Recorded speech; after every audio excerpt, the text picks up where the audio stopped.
রবি ঠাকুরের স্মৃতিবিজড়িত শান্তিনিকেতন আমাকে বারবার আকর্ষণ করে। তাই তারাপীঠ থেকে ফেরার পথে নেমে পড়লাম বোলপুর শান্তিনিকেতনে। তবে এবার আমি একা নই, সঙ্গে আমার পরিবারও আছে। 3 নম্বর প্ল্যাটফর্ম থেকে টোটো ধরে আমরা সোজা চলে গেলাম ভারত সেবাশ্রম সংঘের উদ্দেশ্যে। সেখানে কিছুক্ষণ বিশ্রাম নিয়ে আমরা আবার টোটো ধরে বেরিয়ে পড়লাম আমাদের আজকের সাইট সিনের উদ্দেশ্যে। ভারত সেবাশ্রম সংঘ নিয়ে বিস্তারিত একটি ভিডিও আমার আই বাটন লিঙ্কে এবং ডেসক্রিপশন বক্সের লিঙ্কে দেওয়া থাকবে, চাইলে দেখে নিতে পারেন। আমাদের প্রথম গন্তব্য হল সুরুলের রাজবাড়ি। সত্যি এক অপূর্ব সুন্দর এই রাজবাড়ি। রাজবাড়ির ভিতরের প্রাঙ্গণে বাইরে দুটোই খুব অপূর্ব।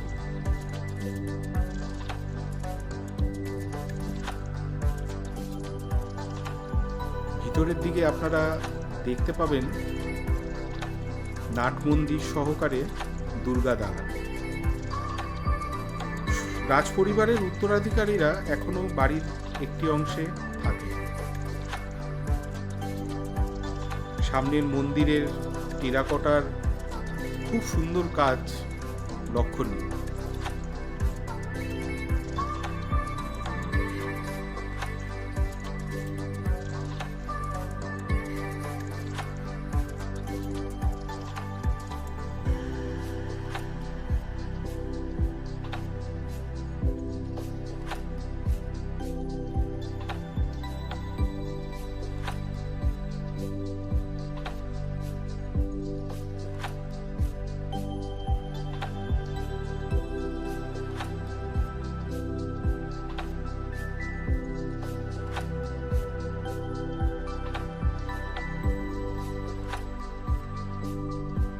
এরপরে আমরা ঘুরতে ঘুরতে চলে আসলাম সৃজনী শিল্পগ্রাম।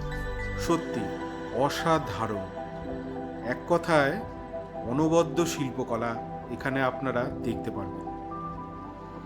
ঘুরতে ঘুরতে সময় চলে যায়, কিন্তু দেখা আর শেষ হয় না।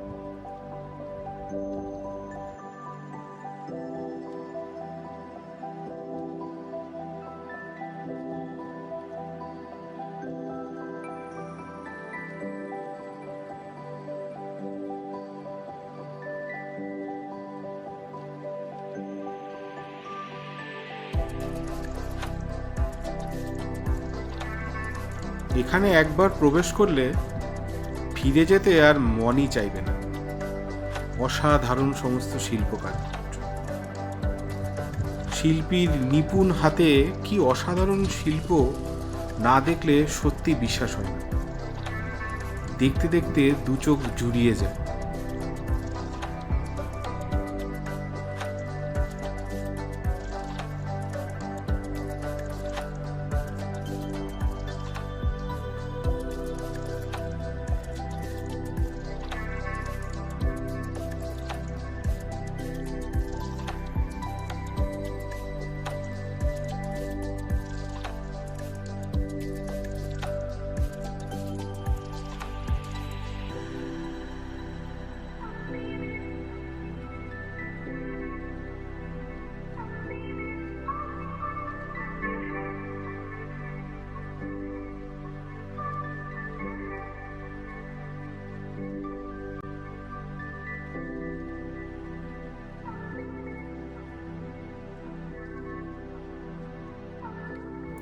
এখানে একটি ছোটখাটো হাটও বসে, নাম চাঁদের হাট। স্থানীয় শিল্পীদের তৈরি অসামান্য হাতের কাজ যদি দেখতে ও কিনতে চান, তাহলে এখানে অতি স্বল্প মূল্যে কিনে নিতেই পারেন।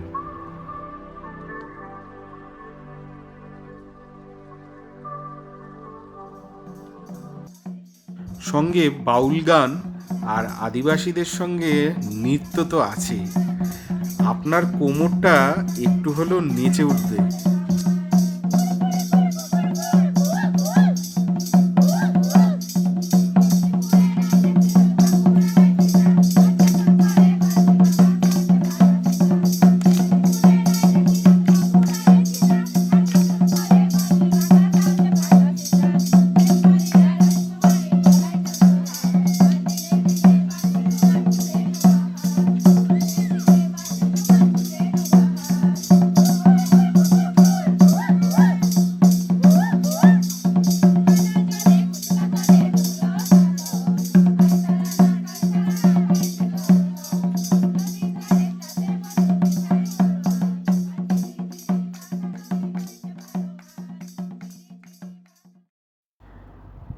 সৃজনী শিল্পগ্রামের ভিতরেই একটি সুবিশাল বুদ্ধমূর্তি, যেটি গোল্ডেন কালারের, মনকে আপনার মোহিত তো করবেই করবে। এরপর ঘুরতে ঘুরতে আমরা চলে আসলাম রবীন্দ্র ভবন অথবা রবীন্দ্র মিউজিয়াম।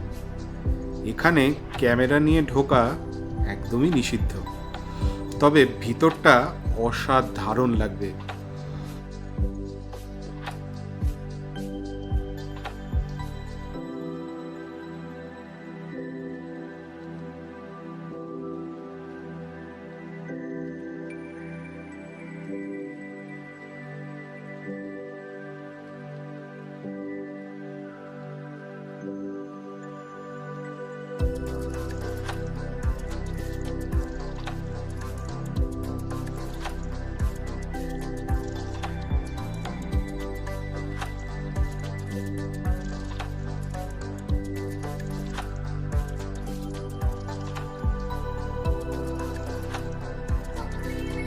এরপর হাঁটতে হাঁটতে আমরা চলে আসলাম রবীন্দ্রনাথের নিজ বাসভবন। আগে এখানে ঢুকতে দিত, ঢুকলে পরে রবীন্দ্রনাথের ব্যবহৃত খাট, আলমারি থেকে শুরু করে অনেক কিছুই দেখা যেত। তবে এখন কোভিড পরবর্তী সময় থেকে সবই বন্ধ, মানে ভিতরে ঢোকা নিষিদ্ধ।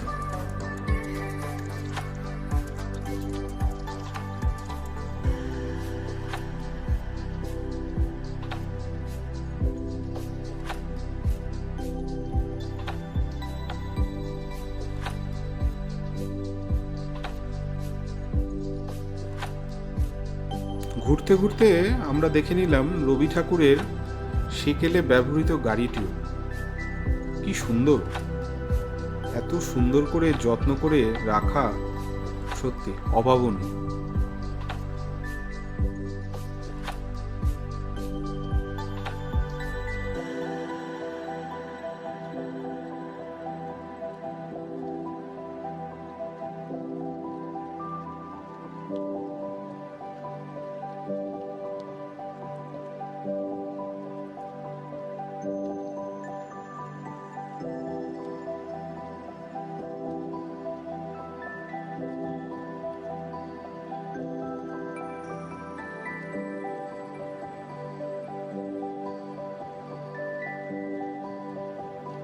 এদিকে দেখতে দেখতে কখন যেন পশ্চিম আকাশে সূর্যি মামা ঢলে পড়েছে।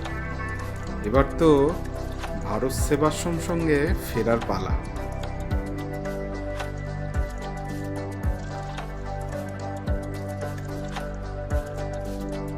সকাল সকাল ঘুম থেকে উঠে ভারত সেবাশ্রম সঙ্গে আশপাশটা বেশ ভালো করে ঘুরে নিলাম। মঠে প্রণাম সেরে, সকালে স্নান সমস্ত কিছু সেরে আমরা রেডি হয়ে গেলাম আজকের বিভিন্ন সাইট সিনের উদ্দেশ্যে যাওয়ার জন্য। সকালের ব্রেকফাস্ট না সেরেই আমরা বেরিয়েছি, তাই কঙ্কালীতলা যাওয়ার পথে আমরা ঢুকে পড়লাম 16 আনা বাঙালি হেসেলে। ওহ, এক কথায় অনবদ্য। রেস্টুরেন্টের ভিতরের ইন্টেরিয়ার ডেকোরেশনটা দারুণ, দেখে নিন এক ঝলক।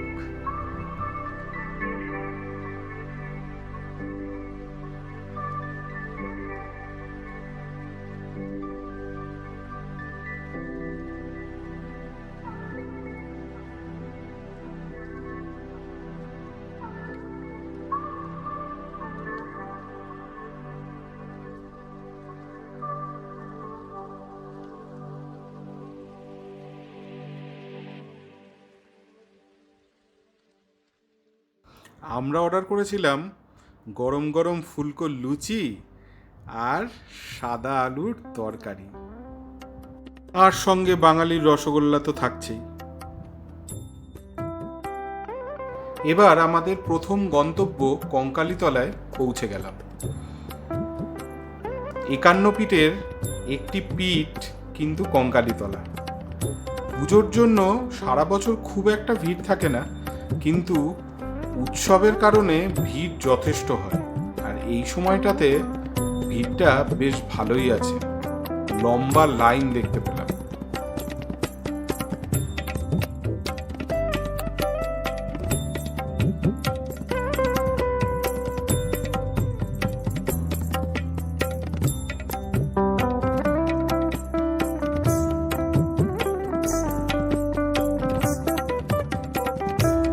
এই সেই পবিত্র কুণ্ড যেখানে মায়ের কাঁঠাল পড়েছে।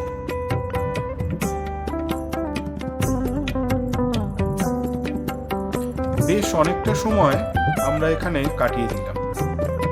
আমাদের পরিবারের মধ্যে আবার কেউ কেউ এখানের আদিবাসীদের সঙ্গে নেচেও নিল, বেশ কোমর দুলিয়ে দুলিয়ে।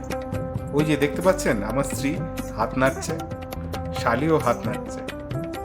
বাহ, বেশ জমে গেল ব্যাপারটা।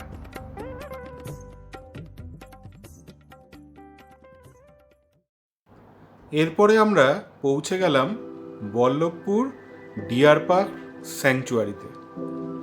জানি না কটা ডিয়ার দেখতে পাবো, তবে প্রকৃতিটা তো অসাধারণভাবে এখানে এনজয় করলাম।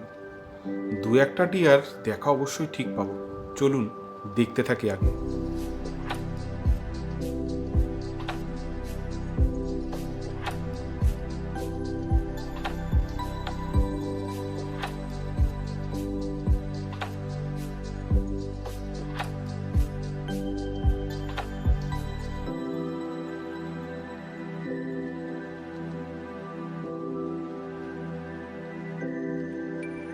এই দেখুন, দেখা পেয়েছি একটা ডিয়ারের।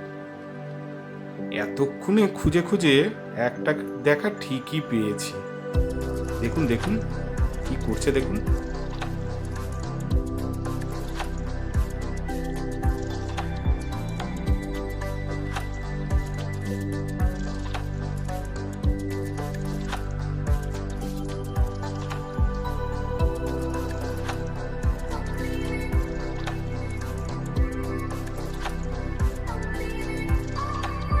এবার আরও কাছ থেকে এসে ধরা দিল। হরিণ মহাশয় খুব চালাক, কিন্তু আমরা ওর থেকেও বেশি চালাক।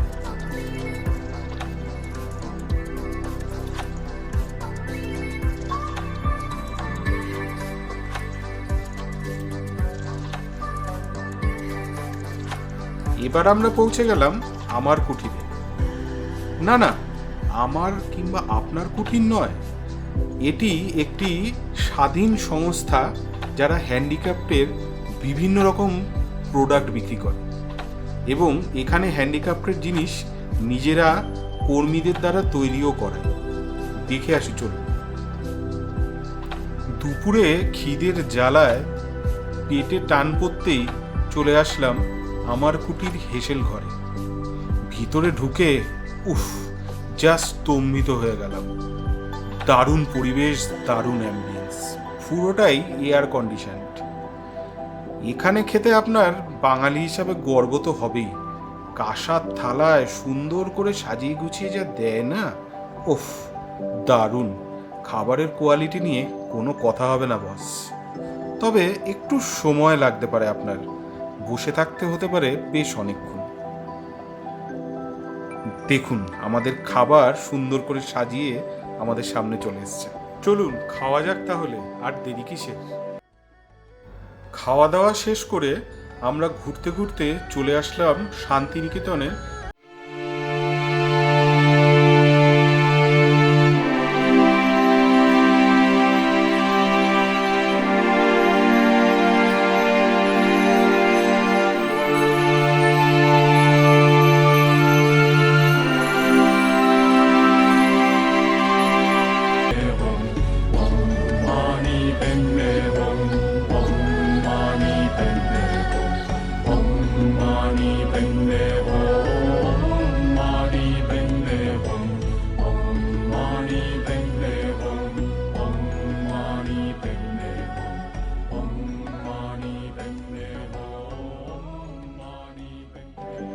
এবার চলে আসলাম প্রকৃতি ভবন।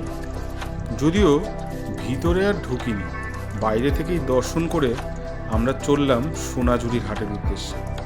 পৌঁছেও গেলাম। দেখুন, ঝলকগুলো অসাধারণ লাগবে। একে সোনাঝুরির হাট ছাড়া খোয়াইয়ের হাটও বলে থাকে, কারণ খোয়াই নদীটা যে পাশ দিয়েই চলে গেছে। নদীতে জল কোনোদিনই পাবে না, কিন্তু অদ্ভুত একটা ভালো লাগা আছে।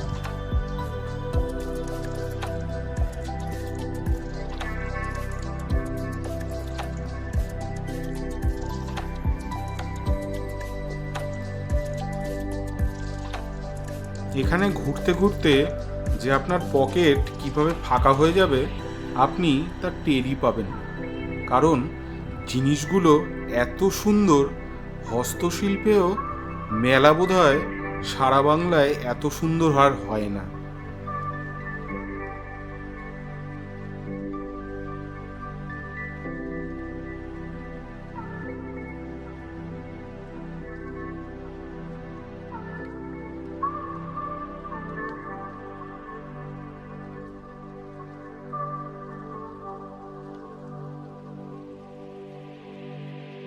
হাটে ঘুরতে ঘুরতে হঠাৎ করে এখানে এসে পাটা আটকে গেল বাউল গান শুনবো বলে। চলুন একটু শুনেই নি।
আজকের মতো ঘোরা তো শেষ হলো।